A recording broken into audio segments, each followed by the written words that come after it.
Hello, everybody. Scott Golden here with the Golden Opportunities Coaching YouTube channel. Welcome to those of you who are new. Welcome back to those of you seasoned veterans of what we do on here. And this particular audio is about improving mental health, and that is something we're very passionate about doing around here. So we're going to kind of go through that a little bit and hopefully lead you in a direction that's positive for you. In any event, if you are looking for coaching into 2022 and beyond, in 1 month or so left in 2021, would love to be of assistance to you in that way. A couple of ways to do that. You can reach out through Twitter at PO Perception. You can reach out through the About Me section of this YouTube page. Either way, going to get you in contact with me or a member of my team. We can go from there and make good things happen, as it were. In any event, so just things that are going to improve your mental health. Keeping things light. Look, life isn't serious until you make it that way. And a lot of times people make things too serious mainly because they think they want to have control over certain aspects of how they're seen, how they're perceived, and all that stuff. And while perception is a good thing to have a good handle on, at the end of the day, how you're perceived doesn't nearly matter as much as how you take things. And so your perception of things matters a whole lot more than how others perceive you. And so that can keep you in freedom. The next thing is gratitude and gratefulness.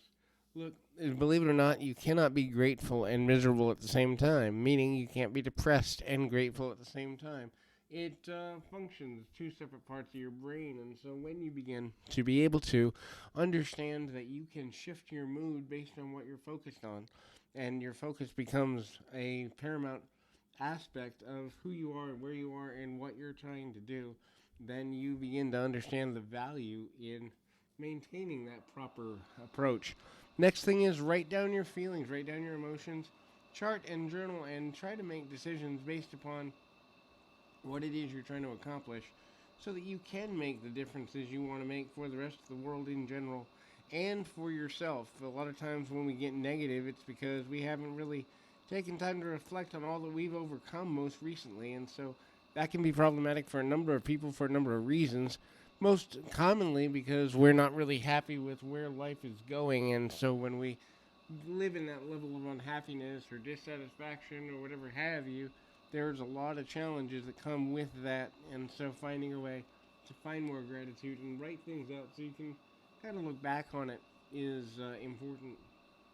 Meditation or focus is also super important for a number of reasons, not limited to the fact that when we choose to control our focus, we then can choose to control the energy and the output that we have of the energy that we are kind of giving off to the world. So, the person who doesn't take time to focus oftentimes gets very depressed, gets very angry, gets very frustrated, not because they're a bad person, but because they aren't refocusing themselves in a more positive and forward motion direction. And so finding a way to make time for meditation, kind of prayer, kind of that refocusing is one of the most important things that any person can do at any given moment. And so when we begin to understand how to do that, or the need to do that, we then make life a whole lot simpler and more meaningful for ourselves, kind of going forward in a positive and progressive manner. Taking care of your body, both physically, mentally, and emotionally, the next in series of things that one must do in order to get somewhere meaningful and valuable. And so taking care of one's body can be something as in terms of eating well, staying well hydrated, focusing on the positivity that comes with kind of understanding how to get more out of yourself on a day-to-day basis. It can also mean something as simple as looking at life a little differently and taking extra time to rest, taking time to focus yourself, taking time to understand what you're trying to accomplish, taking time to reflect on your emotions and identify patterns of emotion that aren't serving you well. Everything comes down to your pattern in life, and so when you understand your own pattern and when you can denote your own pattern, that is, make sense of it, you're going to make your life easier by default for a number of reasons, not limited to the fact that when you understand yourself, you can better ask for help and assistance, and so that becomes a whole lot easier for people to manage when they understand that you're trying to get help for yourself or trying to make your life better, trying to make your life easier, and understand how to do that in a way that makes sense for you, and people take you seriously as a result when you do that. So hopefully this is helpful. Keep your feet on the ground, your mind in the moment. Until next time, everybody.